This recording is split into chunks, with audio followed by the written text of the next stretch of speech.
देखो, आज का जो आर्टिकल है कैपिटल पनिशमेंट से रिलेटेड है। और मुझे अच्छा लगा है, आज का आर्टिकल नहीं है, इनफैक्ट कल का भी नहीं है।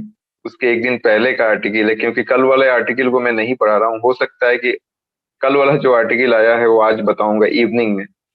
ये आर्टिकल बहुत अच्छा है। मेरे हिसाब से बहुत सारी चीजें हैं, जो नई चीजें हैं निकल के सामने आई हैं, इसीलिए और इंटरेस्टिंग भी है। तो कैपिटल पनिशमेंट से रिलेटेड है ये आर्टिकल कि कैपिटल पनिशमेंट होना चाहिए या नहीं होना चाहिए हमारी कंट्री। कॉन्टेक्स्ट ये है कि 13 साल पहले, 13 ईयर्स एगो, 2008 में गुजरात के अहमदाबाद डिस्ट्रिक्ट में, अहमदाबाद में एक बम ब्लास्ट हुआ था। और उस बम ब्लास्ट में वहां का जो सेशन कोर्ट है ना, उन्होंने आउट ऑफ 49 पीपल, 38 लोगों को फांसी की सजा सुनाई है, डेथ सेंटेंस दिया है। यही कॉन्टेक्स्ट है। मैं फिर से रिपीट करता हूँ कि गुजरात के अहमदाबाद शहर में एक बम ब्लास्ट हुआ था आज से 13 साल पहले, 2008 के आसपास। तो उसमें उन्होंने 49 लोगों को सजा सुनाई है, और 49 लोगों में से, 49 लोगों में से 38 लोगों को, 38 लोगों को डेथ सेंटेंस दिया है। इनकी जो जजमेंट है वो 7015 पेजेस की आई है, पूरा का पूरा गुजराती में लिखा हुआ है। और ये जजमेंट में फांसी की सजा इनको सुनाई गई है। तो अभी तक 2021 तक टोटल लोग हैं जिनको, टोटल ऐसे प्रिजनर जिनको डेथ सेंटेंस सुनाया जा चुका है, वो 488 हैं। अभी आप इसको ऐड कर दीजिएगा 38 को, तो मतलब 10% और भी इजाफा हो गया है। मतलब 488 लोग अभी ऐसे हैं आपकी कंट्री में जिनको मौत की सजा सुनाई जा चुकी है। मौत हुआ नहीं, मतलब डेथ दिया नहीं गया है, लेकिन सुनाया जा चुका है। तो 488, 488 लोग हैं जिनको डेथ सेंटेंस दिया जा चुका है। और इस आंकड़े को आप ऐड कर दीजिए अभी जो गुजरात का सेशन कोर्ट ने दिया 38 लोगों को, तो 10% का और ज्यादा आपको सीधे सीधे डेथ सेंटेंस में इंक्रीजमेंट दिखता हुआ मिल रहा है, कि मतलब इतना ज्यादा और इंक्रीज हो गया है। कुछ लोग कहते हैं कि इंडिया में जो पनिशमेंट है उसमें डेथ सेंटेंस है नहीं। तो इस पे इंडिया में जो प्रोविजन है उसमें डेथ सेंटेंस है नहीं, ऐसा हमेशा कुछ ना कुछ अटकलें लगाई जाती हैं। तो एक केस है जिसका नाम है Bachchan Singh versus state of Punjab. कभी भी डेथ सेंटेंस का बात आए तो इस केस को जरूर लिख देना। Bachchan Singh versus state of Punjab. Bachchan Singh versus state of Punjab में सुप्रीम कोर्ट के सामने ये दलील दी गई कि कैपिटल पनिशमेंट को एबोलिश किया जाए, क्योंकि ये आर्टिकल 19 का कंप्लीट वायलेशन है, जिसमें राइट टू फ्रीडम की बात की जाती है। फिर से मैं रिपीट करता हूं, Bachchan Singh versus state of Punjab में सुप्रीम कोर्ट के सामने ये दलील रखा गया कि कैपिटल पनिशमेंट को एबोलिश किया जाए, क्योंकि आर्टिकल 21 का, सॉरी, आर्टिकल 19 का कंप्लीट वायलेशन है, ग्रॉस वायलेशन है, जो आर्टिकल 19 राइट टू फ्रीडम की बात करता है। सुप्रीम कोर्ट ने ये कहते हुए नकार दिया कि ऐसा नहीं है, और capital punishment against the constitution नहीं है, मतलब कॉन्स्टिट्यूशन में इसका प्रोविजन है। इसके साथ साथ उन्होंने कुछ गाइडलाइंस भी दिया सुप्रीम कोर्ट ने। उन्होंने बोला कि कैपिटल पनिशमेंट तो दिया जाएगा, लेकिन rarest of the rare cases में ही कैपिटल पनिशमेंट दिया जाएगा। किसी भी पनिशमेंट में हम कैपिटल पनिशमेंट नहीं दे सकते हैं। मतलब कि कहानी ऐसी हो कि या तो उस नेशनल सिक्योरिटी के अगेंस्ट कुछ किया हो, या कोई बहुत ही गंभीर, मतलब क्या बोलते हैं, जघन्य अपराध हिंदी में बोलते हैं, बर्बरता पूर्वक जिसको बोलते हैं ना, जिसे निर्भया वाला कांड आप देख सकते हैं। तो वैसे केसेस में ही हम कैपिटल पनिशमेंट दे सकते हैं। अब आर्टिकल में दो चीज है कि कैपिटल पनिशमेंट होना चाहिए कि नहीं होना चाहिए। तो कुछ बातें इसके पक्ष में है, कुछ बातें इसके विपक्ष में है। कुछ बातें इसके फेवर में है, कुछ बातें इसके अगेंस्ट में है। तो अब फेवर में क्या है उसको जान लेते हैं, और उसके अगेंस्ट में क्या है दोनों जान लेते हैं। पहला तो राइटर यही लिखते हैं कि देखो, कैपिटल पनिशमेंट से ना एक डर फैलता है, एक डिटरेंस क्रिएट होता है कि भाई इसने ऐसी गलती की तो उसको फांसी की सजा हुई, तो हो सकता है कि उस डर से भी लोग करना छोड़ दें। मतलब जो उस टाइप का जो जैसे रेप कर दिया जाता है या किसी को मर्डर कर देते हैं, तो इस तरीके से अपराध करना लोग छोड़ दें। यदि कैपिटल पनिशमेंट दिया जाएगा तो लोगों के अंदर एक डिटरेंस क्रिएट होगा, एक डर क्रिएट होगा, और शायद लोग करना छोड़ देंगे। दूसरा ये कहा जाता है कि आजादी का 70 साल हो गया हमारा। इस दूसरा आर्गुमेंट इसके फेवर में दिया जाता है कि क्यों कैपिटल पनिशमेंट होना चाहिए। पहला तो यही है कि डिटरेंस क्रिएट होगा। दूसरा ये कह रहा है कि आजादी का 70 साल हो गया, आज भी हमारी महिलाओं के साथ, यंग गर्ल्स के साथ बहुत, मतलब बहुत, क्या बोलते हैं, जघन्य अपराध किया जाता है, रेप कर के केसेस आते हैं। तो ऐसे केसेस में, या फिर कोई नेशनल सिक्योरिटी में, जैसे अजमल कसाब वाला मामला आप लोगों ने देखा, तो ऐसे केसेस में मतलब सिंपल पनिशमेंट से काम नहीं चलेगा, ऐसा राइटर बताते हैं। उनको कोई बहुत ग्रेव ग्रेव पनिशमेंट दिया जाए तभी बात बनती है। तीसरी बात इन्होंने ये बोला है कि बहुत सारे ऐसे कंट्री कहते हैं, बहुत सारी ऐसी कंट्री सच में है जहाँ पे ये एबोलिश कर दिया गया है कैपिटल पनिशमेंट।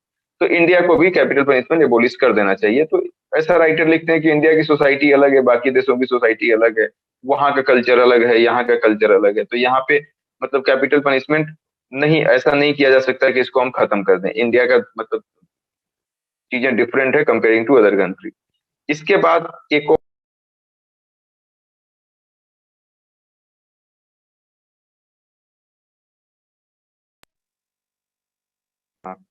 ये इतने पागल लोग हैं, उसको बोला 8 बजे क्लास है, इसके बावजूद वो मुझे कॉल कर रहा है। एनीवे इसको मैं हटा दूंगा।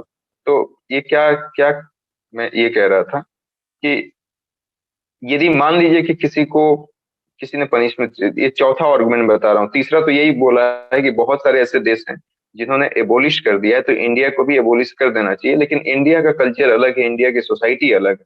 तो उसमें हम ये नहीं कह सकते कि बाहर के लोगों ने अलग मतलब कैपिटल पनिशमेंट को एबोलिश कर दिया है तो हम भी कर दें।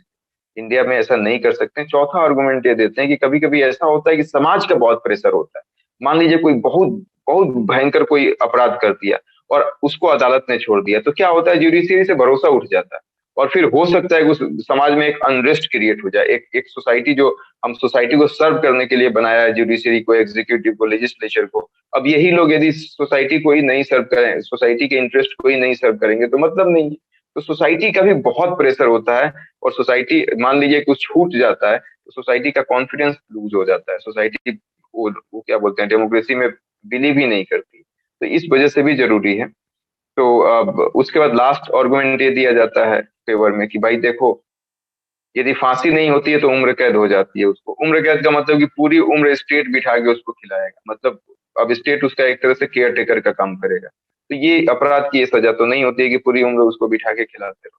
तो ये सब आपके आर्गुमेंट्स में, मतलब आपके फेवर में ये सब आर्गुमेंट्स दिए जाते हैं। इसके साथ साथ यदि हम अगेंस्ट में बात करें तो अगेंस्ट में सिंपल सी बात है कि पहला आर्टिकल 19 के को वायलेट करता है। यहाँ पे इन्होंने अगेंस्ट में पहला वो बोला है कि आर्टिकल 21 को वायलेट करता है। 19 को छोड़ दीजिए, राइट टू फ्रीडम को, लेकिन आर्टिकल 21 का वायलेशन इसलिए है क्योंकि राइट टू लाइफ मिला है आपको आर्टिकल फंडामेंटल राइट से, तो आप उसकी लाइफ छीन नहीं सकते हैं।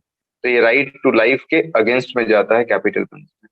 दूसरा ये कहा जाता है कि जब कोई अपराध करता है ना, तो उस बंदे की सिर्फ गलती नहीं है, ये पूरी सोसाइटी का भी तो फेलियर है कि उसको क्यों वैसा, वो करने पे क्यों वैसा मजबूर हो गया। क्या रीजन है भाई, कोई अपराध कर रहा है तो ये सोसाइटी का भी तो फेलियर है, सोसाइटी ने उसको वैसा बनाया। तो सिर्फ उस बंदे का फेलियर आप क्यों कह रहे हैं, उस सोसाइटी का फेलियर है, तो सिर्फ उसी को सजा देना कहाँ तक न्याय संगत है।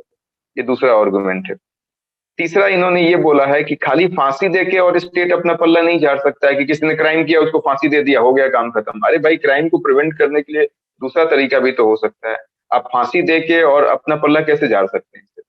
चौथा आर्गुमेंट सबसे इंपॉर्टेंट है। उन्होंने बोला rarest of the rare cases में फांसी की सजा मिलेगी। ये डिसाइड कौन करेगा भाई।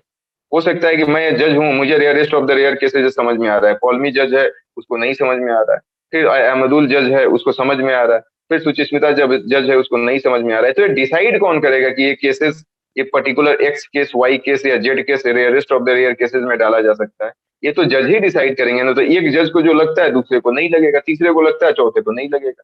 तो ये तो फिर मतलब ये कम्प्लीटली आर्बिट्रेरीनेस है, मतलब ये कम्प्लीटली ओपेक है। और ऐसे ओपेक सिस्टम का, ये ऐसी ओपेक ओपेक चीजें रूल ऑफ लॉ के अगेंस्ट में जाता है। इसके बाद लास्ट, उसके बाद नेक्स्ट आर्गुमेंट देते हैं राइटर की देखो, किसी को मतलब किसी जस्टिस का मतलब ये होता है कि किसी को रिफॉर्म करना, उसको रिट्रीब्यूट करना नहीं होता, उसको प्रतिशोध लेना नहीं होता। रिफॉर्म करने का मतलब क्या है कि उसको रिफॉर्म का मौका दिया जा रहा है। तो यदि कोई कुछ भी किया है तो उसको रिफॉर्म करो। आप उसकी जिंदगी ले रहे हैं तो प्रतिशोध हो गया, प्रतिशोध मतलब बदला हो गया। तो ये तो किसी तरीके से मतलब जस्टिफाइड नहीं। इसके बाद एक और बहुत अच्छा आर्गुमेंट दिया है कि भाई देखो, आपने पनिशमेंट दिया कैपिटल पनिशमेंट, और आपने ये बोला कि डिटरेंस क्रिएट होता है, लोग काम रेप करना बंद कर देते हैं। क्या बंद हुआ क्या आज तक? ऐसा कोई इंपीरिकल एविडेंस नहीं है, ऐसा कोई सर्वे नहीं बताता है कि कैपिटल पनिशमेंट आपने दिया है इस वजह से रेप कम हो गया है या रेप लोग नहीं कर रहे हैं। तो वो चीज तो आपका यहीं पे गलत हो गया। तो इम्पीरिकल एविडेंस कोई नहीं है कि कैपिटल पनिशमेंट से रेप रुका है। उसका सातवां आर्गुमेंट यही कह रहे हैं कि मैक्सिमम कंट्री ने कर दिया है, बोलिस तो आप भी कर दीजिए। ये फेवर में आर्गुमेंट है। उसके बाद आठवां आर्गुमेंट भी इनका दिलचस्प है। वो कह रहे हैं कि मान लो कि किसी इनोसेंट बंदे को आपने सजा दे दिया और उसको फांसी हो गई, और बाद में कुछ ऐसे रिपोर्ट्स मिलते हैं जिससे पता चलता है कि उसने क्राइम किया ही नहीं था, तो क्या आप उसको कैसे पैदा, मतलब फिर तो नहीं उसको जिला सकते, मतलब जिंदा तो नहीं कर सकते हैं ना। एक बंदे का 2003 में केस आया था, आप लोग देखिएगा, सुप्रीम कोर्ट में, धनंजय चैटर्जी उसका नाम था। कहा जाता है कि एक लड़की का रेप हुआ था, बच्ची का, उसमें वो साथ था, वो रेप किया नहीं था, रेप किसी और ने किया था, वो बंदा साथ था। सजा हुई और वो लास्ट तक कहता रहा कि आदमी मरते वक्त झूठ नहीं बोलता है, मैं कह रहा हूँ कि मैंने उसको रेप नहीं किया है, और फिर भी उसको फांसी की सजा हो गई। अब मैं उसके टेक्निकलिटी में नहीं जाता हूँ, झूठ भी बोलते हैं लोग, लेकिन लास्ट तक कहता रहा कि भगवान सबका भला करे और मैंने रेप नहीं किया है और मेरी गलती नहीं है, मुझे जानबूझकर फंसाया गया। लेकिन अब वो फांसी हो गई, उसका तो केस ओपन नहीं हुआ, तो आई डोंट नो, हो सकता है किया भी होगा वो उसके साथ, वो रहा भी होगा, वो जो कह रहा था वो गलत भी होगा। लेकिन यहाँ पे कहने का मतलब कि मान लीजिए किसी इनोसेंट को फांसी हो जाती है और बाद में पता चलता है कि वो बंदा सच में इनोसेंट था, तो फिर क्या होगा। तो ये उस लास्ट में राइटर ये आर्गुमेंट देते हैं कि ये इंटरनेशनल ह्यूमन राइट्स के अगेंस्ट है फांसी देना। इंटरनेशनल ह्यूमन राइट्स में के लॉ के कंप्लीटली अगेंस्ट में है किसी को कैपिटल पनिशमेंट देना। तो आर्टिकल यहीं तक था, दो आर्टिकल को मिला के मैंने एक्सप्लेन कर दिया। आर्टिकल तो यही था कि गुजरात में ऐसी ऐसी कहानी है, और इसके फेवर में क्या हो सकते हैं, इसके अगेंस्ट में क्या हो सकते हैं, ये मैंने आपको बताया। Thank you, thank you.